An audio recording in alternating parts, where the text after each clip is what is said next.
Assalamualaikum warahmatullahi wabarakatuh. Perkenalkan, nama saya Dwi Indira Putri dengan NPM 2210041. Di sini saya sebagai moderator di kelompok 3. Di sini kami ingin membahas tentang liabilitas jangka panjang. Adapun anggota-anggotanya yaitu ada Sabrina Revania Putri dengan NPM 22210022 dan Laura Susanti dengan NPM 22210013. Yang pertama akan dipresentasikan dengan Sabrina Revania Putri. Sebelumnya izin memperkenalkan diri, nama saya Sabrina Revania Putri dengan NPM 22210022. Di sini saya akan menjelaskan materi tentang liabilitas jangka panjang. Liabilitas jangka panjang adalah kewajiban keuangan yang harus dibayar perusahaan dalam jangka waktu lebih dari 1 tahun sejak tanggal pelaporan. Biasanya, liabilitas ini digunakan untuk menandai pembelian aset tetap seperti gedung, mesin, atau kendaraan operasional. Menurut PSAK, kewajiban jangka panjang tetap dikategorikan sebagai liabilitas jangka panjang walaupun jatuh temponya dalam 12 bulan. Jika 1. Perjanjian awal menyatakan bahwa utang bersifat jangka panjang. 2. Perusahaan berniat untuk membiayai kembali utang tersebut. 3. Terdapat perjanjian resmi refinancing sebelum laporan keuangan disahkan. Contohnya, jika perusahaan memiliki utang bank yang jatuh tempo dalam 8 bulan lagi, tetapi ada perjanjian resmi bahwa akan diperpanjang selama 2 tahun, maka utang ini tetap dikategorikan sebagai jangka panjang. Selanjutnya, materi akan dibacakan oleh Laura Susanti. Sebelumnya izin memperkenalkan diri, nama saya Laura Susanti dengan NPM 22210013. Di sini saya akan melanjutkan materi yang telah disampaikan oleh Sabrina Revania Putri. Contoh liabilitas jangka panjang yang pertama itu ada kredit investasi. Itu adalah pinjaman dari bank atau lembaga keuangan untuk membeli aset tetap. Yang kedua itu ada utang obligasi. Utang obligasi itu utang yang diperoleh dengan cara menjual surat obligasi ke publik.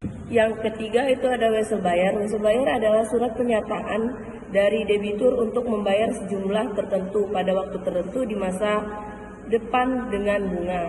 Yang keempat itu ada utang kepada pemegang saham atau afiliasi, yaitu adalah utang yang diberikan oleh pemegang saham atau perusahaan induk atau afiliasi untuk mendukung anak perusahaan. Yang kelima itu ada utang subordinasi, yaitu utang yang pembayarannya dilakukan hanya jika perusahaan mampu.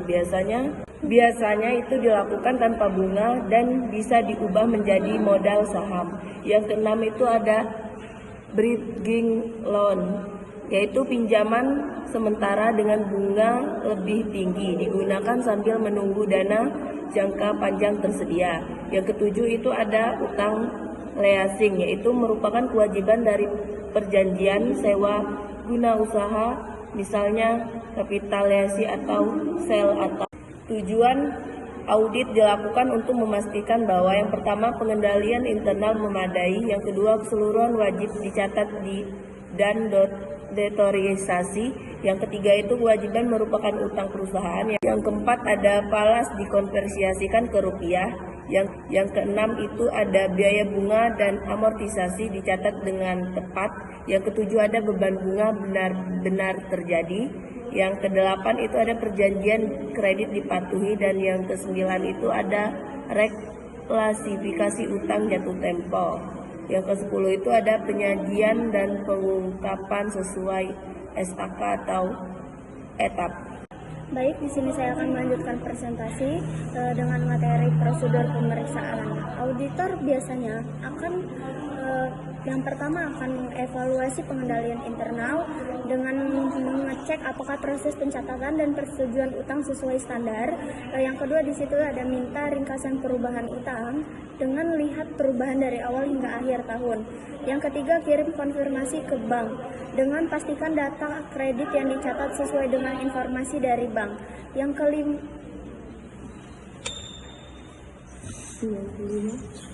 lanjut aja, nanti dikat aja ya. Yang keempat, periksa perjanjian kredit dengan lihat kesesuaian plafon, jangka waktu, bunga, dan jaminan. Yang kelima, cek persetujuan direksi atau dewan. Apakah ada dokumen resmi seperti notulen rapat. Yang keenam, verifikasi perhitungan bunga. Yang ketujuh, cek utang diperpanjang atau dilunasi. Yang kedelapan, konfirmasi utang internal. Yang kesembilan, tinjauan pencatatan leasing. Yang terakhir yaitu lakukan analisis tren. Baik, adapun kesimpulan dari kelompok kami yaitu liabilitas jangka panjang adalah kewajiban perusahaan yang jatuh temponya lebih dari 1 tahun dan umumnya digunakan untuk pembiayaan aset tetap atau investasi jangka panjang. Contohnya termasuk kredit investasi, utang obligasi, dan leasing. Pemeriksaan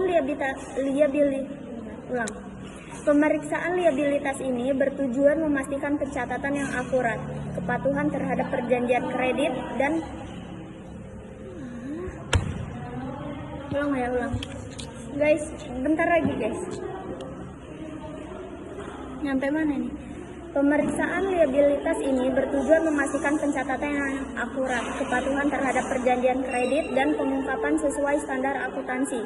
Audit yang baik menjamin laporan keuangan disajikan secara wajar dan andal. Sekian materi dari kami ucapkan terima kasih. Wassalamualaikum warahmatullahi wabarakatuh.